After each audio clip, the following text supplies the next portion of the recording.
Welcome to the Whitwam Wealth Real Estate Podcast. Today's episode is Day in the Life of an Investor.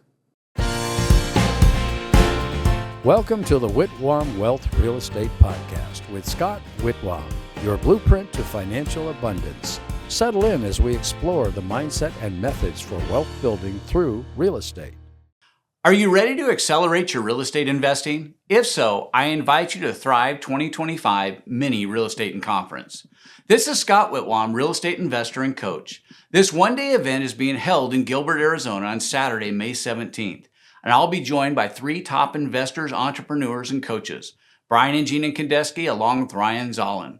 Brian has flipped thousands of homes and has agreed to share his proven success routine at this event. Gina is at the forefront of the rise of the co-living space and absolutely crushing it, and will show you how to leverage this real estate investment strategy. Ryan has mastered the art of turning real estate investors into agent investors. His proven system leverages the MLS to achieve your investing goals using an innovative step-by-step blueprint. And I'll share from my 30 years of experience of purchasing real estate investment properties with no money down and how to identify the missing opportunities to leverage other people's money. Lunch will be provided. Go to thrive2025rei.com or scan the QR code and a plan to attend the Thrive 2025 REI Mini Conference. Welcome back. I'm Scott Whitwam, and today we'll be talking about Day in the Life of an Investor. I mean, it's really interesting. I know every investor's day is different, but for those of you who, and we hear this fairly often, ask, well, what should I be doing? What should I be focusing on? You need to learn, we need to, as investors, learn to focus on the highest priority items. So for instance, about 5:30, 6 o'clock this morning, text messages start coming in. But because I had other things that were more important, like focusing on my day, doing my morning prep, doing those kind of things, I didn't respond to any of them. I checked to make sure they weren't emergencies because I've got, several alarm systems in our various properties that we want to make sure that I don't have an alarm situation or any of those kind of things. But, I generally start my days pretty early, but I choose, as an investor, I choose the things I'm going to focus on. And one of the neat things that one of my investor friends, he talks about, his routine and the things that he purposefully doesn't do before a certain time in the morning. And sometimes we got to learn as investors what we need to focus on. If you're doing, you're doing real estate on the East Coast, you're going to start making phone calls at a certain time. If you're going to be working on the West Coast, you're going to end your calls at a certain time. So if you're in North Carolina and buying in California, you got a 3-hour time difference. And if you work just according to your schedule, you're going to be calling people maybe at 5 in the morning, and they're not going to be very happy, right? If you call at 8 in the morning your time, it's 5 in the morning in California. But if you want to catch people at dinner time, you can't call them at 5 o'clock your time or 6 o'clock your time because it's only mid-afternoon in California. So we've got to be aware of our time schedule and what we're doing, and we've got to manage that as investors. So today, the text messages are coming in early, and my architect's got to get hold of me in the morning. So about probably about 7:30 or 8 o'clock, I had a discussion with my architect. And because we've got a big project going on here in town, and we need to make some architectural decisions made, and so he was an important call. So I called him back. He was the first call that I made this morning. He and I, so we have a discussion about, hey, we want to do this with the bedrooms. I need to have this because I got to finish. He had to have this drawing finished today so that he could submit for our building permit, because we just got approval on our lot split and such down there. So that was an important call. So I start off with that, and then I've got some friends who are out of town, and they say, hey, look, we've got this legal process going on. We need you to help us with an eviction, which nobody likes to do evictions. They can be messy. But this one had gone all the way to where we had to get the law enforcement involved. And so I meet the police at the property, start having discussions with the police officer and let them go do their thing. And then they come back and they ask me, well, how do we want to proceed? The people are pretty upset. And so, it's really funny. You got all this stuff going on. People are calling me while I'm trying to have conversations, with law enforcement, and they're asking me, "Hey, do you want to go up and and change out the locks right now?" And then the officer says, "I got backup on the way." I say, "Hey man, let's wait for the backup to get there." So this morning you got architecture. I've got people calling in about projects. We got several different projects starting this week. We got flips going on. We're trying to get through these things. I've got estimates that we promised to have out today. So as an investor, I'm trying to get these numbers out so we can make offers or make decisions on projects we're going to be running, whether it's here in the investing company or in the construction company. One of the things I don't understand is investors that tell me that they're not getting any traction. They're not, and when you start digging into your daily routine, we find out that, well, yeah, I made a few calls between 9 and 10. And then I went and grabbed a coffee at Starbucks, and then I ran over to Walmart, and I got back, and I got back into the office, and shot the breeze for a little bit. Got back on the phone, made a couple more phone calls, submitted a couple bids or a couple contracts, trying to get offers in place. And I'm thinking, as investors, we really got to focus on the important things. We got to stay focused on the things we're doing. And so, in one of my typical days, I want to take my time to make sure that I'm spending, my time. I want to spend my time reading in the morning. I take time to read the Bible. I want to take time, in prayer meditation. I want to take time for me to make sure my day starts off good. I'm gonna make sure I have my protein shake, have my vitamins, and hit the ground running, and then take advantage of all the opportunities that are out there during the day. And because this is a really weird day, the schedule is all messed up. And Eric, who produces this podcast, we had to move the shooting of this podcast to a different time in order to do it, but we had to fit it in. Because we got travel plans and we got things that are going on, a couple busy weeks. If you're real estate investing, you're in the major metro markets. It's whether you're in Atlanta, whether you're in Dallas or Houston, whether you're here in the Phoenix area, you're in Vegas, some of the places in the Carolinas and stuff where things are starting to really pick up and stuff. You should be starting to experience some traction and get a little bit more ability, some more offer opportunities, some more opportunities to fill vacancies that we've had, and to turn over products. Our properties that hadn't been moving really quick in 2023 and 2024. Now when we're putting properties on the market, they're moving pretty quick, and we're getting what seems like more movement on the seller side. Not because interest rates have come way down, but in some of these major areas, we're starting to see consumer confidence. So as a real estate investor, I'm spending some extra time doing market research. And I think, that's really important, because when you're talking about, the type of things that we do as a real estate investor, we got to stay focused on the things that make us profitable. And again, sometimes we spend too much time finding ways not to do the things that are important. And, when we do that, what happens is we get to the end of our day and we go, this day wasn't that productive. It's not that it couldn't have been, but it wasn't that productive. And then you get to the end of the week and go, wow, wasn't able to submit near as many offers as I should have. I didn't make near as many phone calls as I should have. I didn't meet with as many potential clients as I should have. I didn't knock on as many doors as I should have. I didn't approve as many ads as I should have. All of the things that investors need to do. Because as a real estate investor, I grew up on a farm. And one of the things that we learned is that in order to produce something of value, you had to invest something of value up front. So, for instance, this is spring, and my grandkids were real excited.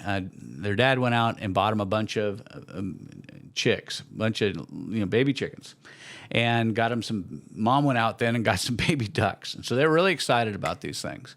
The only thing is those chickens and ducks aren't going to start laying eggs. They're not going to start growing to the size where they can produce meat or any of those kind of things overnight.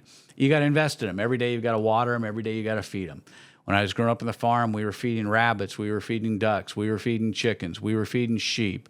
And my uncles, they were cattle ranchers, and they were always out feeding cattle and into the cattle. And it just takes time for the things that we invest, the things that we do, to turn into the finished product that we can monetize.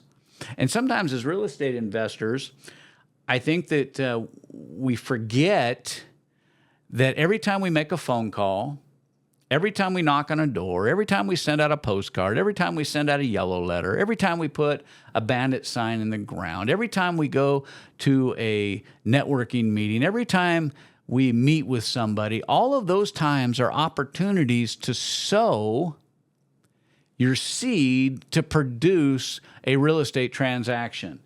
I was at an event last weekend, and we were hanging out towards the end of the event, and somebody walked up to me and handed me a little white piece of paper and said, "Hey, here's my address. Can you call me?" And, if I hadn't been there doing that thing, talking to people, they didn't know that I was a real estate investor, they didn't know I was involved in that industry, then that connection wouldn't have come. And now all of a sudden, I've got a lead. I'm out having fun with my grandkids and my kids, and we were just having a great day. And now all of a sudden, I've got a lead because I was out taking care of business. And I try to stay focused that way. My wife and I like to go and have fun. And when I go and have fun, I do. That's what I focus on. I go and have fun with my wife, if I go in with my grandkids or whatever. But during the workday, I try to make sure that I put as much energy into the day as I can, because I get out of the day the benefit of the energy that I put into it.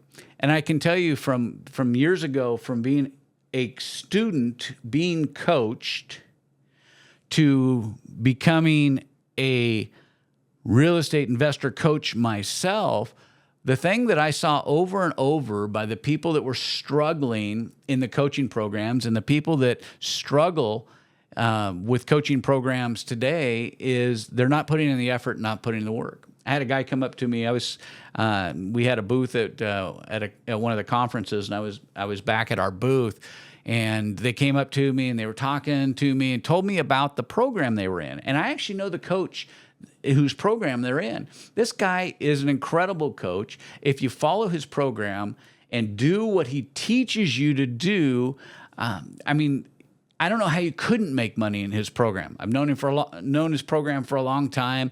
I know people that have been in his circles, and so that you can make something out of it. But I started to have a conversation with him.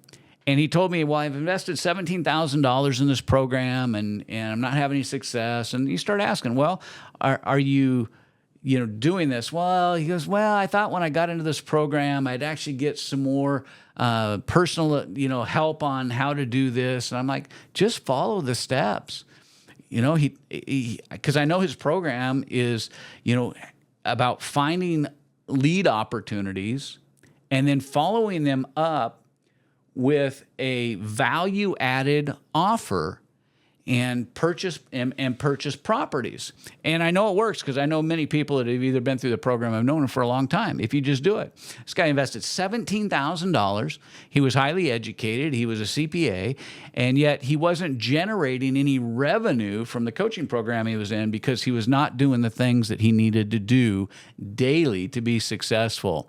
And so when I talk about a day in the life of an investor, as me, I got to take care of the things that need to be done. So from talking to the architect, from going out and taking care of properties, from going out and meeting with clients, from submitting bids, from making the phone calls, When I look at my phone at the end of the day, the number of text messages and engagements I'm having with people, the number of phone calls, sometimes can be a very good gauge. If we put the effort in up front, we will have more opportunities to be able to have our enjoyable time. And if you're an investor and you've got kids and a family, I say that for you, I'd say really focus, because if you waste the time that you have during the day, then what'll happen is you'll end up having to take time away from your family, from your wife and from your kids. And then now all of a sudden you've got the family stress. And being married for 40 years and having kids that are in, I think my oldest is 38 now. I've got a little bit of experience now with grandkids. I've got a little bit of experience with this, that as an investor, we got to focus on the things that are important. And if you do that, I think that you'll find that you'll have some better success and get better foothold in this coming real estate explosion. And I really believe that we're headed for that. I've heard some of the news. I see what the mainstream media talks about, what's going on with the new president and the economy. But I'm smart enough to see, the bottom line, that, the stock market is understanding that there's, literally trillions of dollars committed to coming into the U.S. to build manufacturing and to bring jobs into this country. This is going to bode well for us as investors, and I want to be on the front end of it. And so I don't want to miss the opportunities that lay before us. And so I would say, let's be diligent and know that you can do what needs to be done. We're out of time today, but I want to thank you for joining me on this episode, Day in the Life of an Investor. I know sometimes our lives can be a little bit hectic, but you know what? For me, it's fun. I love the challenge and opportunity, and I love keeping myself accountable and staying on track. I want to invite you, though, to go back and listen to some of our other episodes. You can find these, and if you like what you hear, subscribe. We'd love to have you be part of our growing community, and feel free to leave us a review, ask us any questions. We love to hear from you. You can always find the Whitwam Wealth Real Estate Podcast on Apple Podcasts, Spotify, iHeart Podcast, and YouTube, or wherever you enjoy listening to podcasts.